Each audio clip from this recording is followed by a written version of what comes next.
Nicholas Biwott's life was as powerful as it was controversial, a story shaped as much by influence and wealth as by suspicion, secrecy, and fierce legal battles. Known widely as the Total Man, he became one of Kenya's most enigmatic figures, admired by some for his achievements and criticized by others for the shadows that followed him throughout his career. From the early 1990s, Biwott's name became deeply entangled in one of Kenya's most infamous mysteries, the murder of Foreign Affairs Minister Dr. Robert Oku in 1990. He was identified by a Scotland Yard investigator as a prime suspect, with claims of a confrontation between the two shortly before Oku's death. In 1991, Biwott was arrested and questioned, but later released due to insufficient evidence.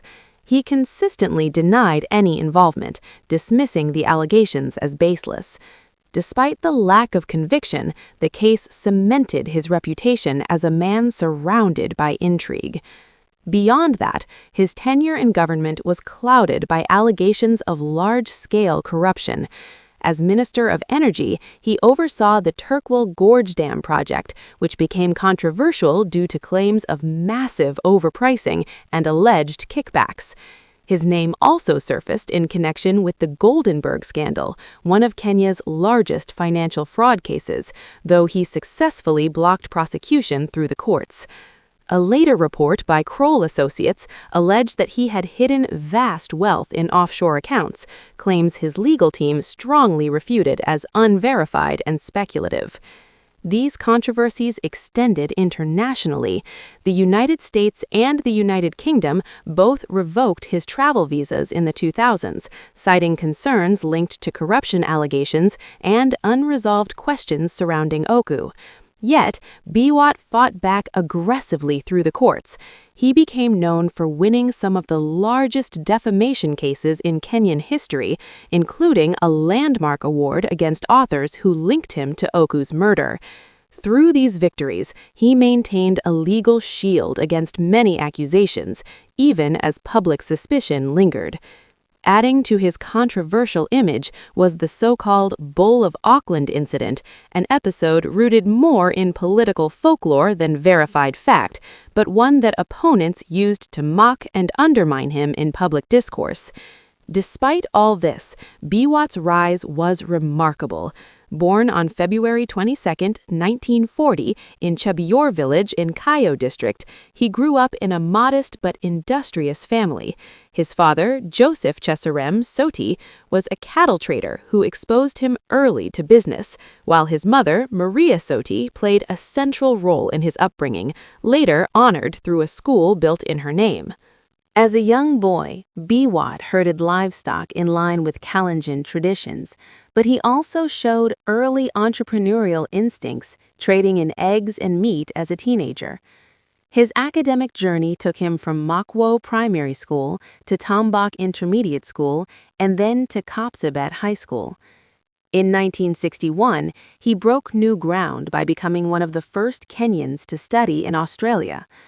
At the University of Melbourne, he earned a Bachelor of Commerce, a diploma in public administration, and later a master's degree in economics, equipping him with the intellectual foundation that would define his career. He began his professional life in the civil service even before independence, working in the Department of Information. Over time, he rose through administrative ranks, serving as a district officer in Meru, then as a personal assistant to Agriculture Minister Bruce Mackenzie, and later in senior roles within the Treasury and the Office of the President. His close working relationship with Daniel Arap Moi proved pivotal, positioning him at the center of power when Moi became president in 1978. In 1979, Biwott entered elective politics, serving as a member of parliament for nearly 3 decades.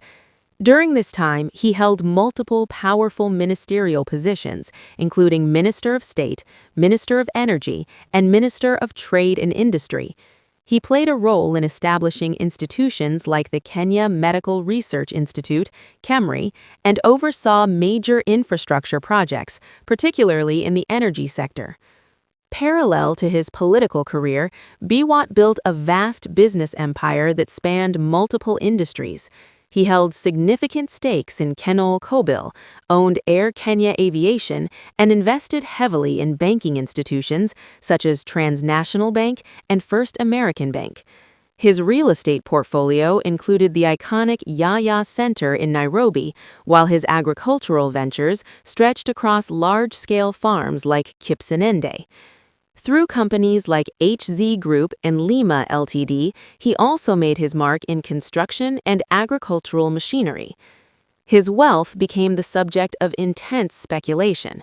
While some estimates placed his net worth at around $1 billion, official records after his death suggested a far smaller estate, raising questions about how his fortune had been structured or distributed over time. True to his secretive nature, Biwott never publicly clarified these discrepancies. In his personal life, he maintained strict privacy. It was only after his death that the full picture of his family emerged. He had 3 wives: Hannie Kiprano, a Dutch national he met in Australia, Professor Margaret Kamar, a prominent Kenyan politician, and Callista Lessie. Together, they had 7 children. His family structure, like much of his life, remained largely shielded from public scrutiny until his burial. Biwott was known for his cautious lifestyle. He reportedly never owned a mobile phone and often switched vehicles mid-journey as a security measure, reinforcing the aura of secrecy that surrounded him. In his later years, his health declined. He suffered from kidney disease and spent considerable time in and out of hospital.